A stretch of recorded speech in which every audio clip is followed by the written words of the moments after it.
under your chairship.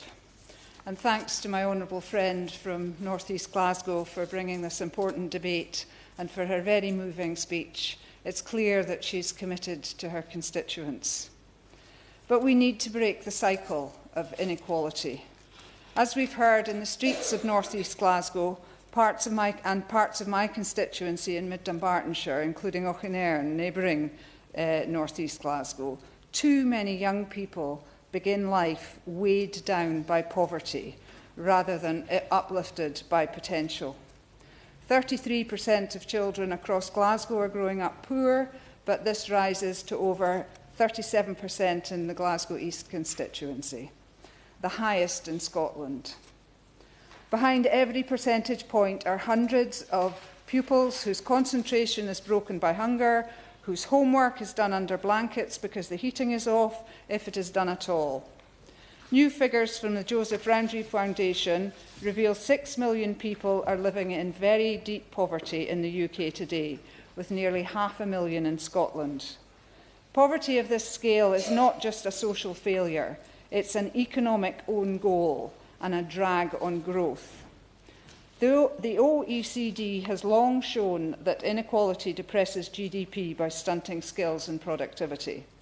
A cold, hungry child suffering from illness and missing school is unlikely to become the skilled, creative adult our economy needs.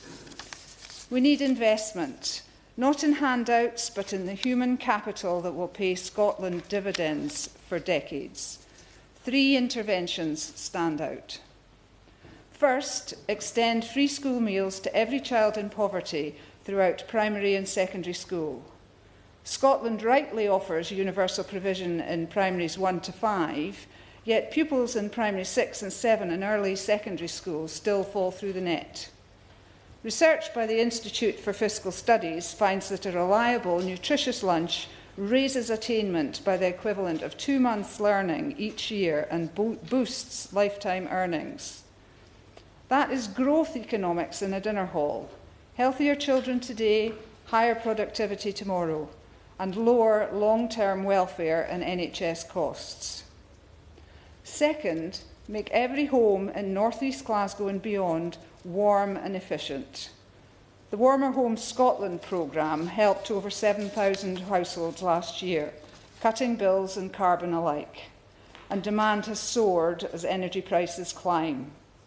Accelerating retrofits in social housing across the region would create skilled jobs and boost economic activity through local supply chains. And for families, it means money saved on energy bills can be spent on essentials like food, school shoes, or a local after-school club. And third, ensure universal access to NHS dental care for all children. Despite school dentists, all too frequently, families simply can't get an NHS dentist. Routine care is being missed, and tooth decay remains one of the leading causes of hospital admissions for children. That's not just a public health failure, it's a productivity issue. Dental pain keeps children off school, affects their speech and self-esteem, and entrenches disadvantage. Good oral health must be seen as a core part of a child's educational and developmental success.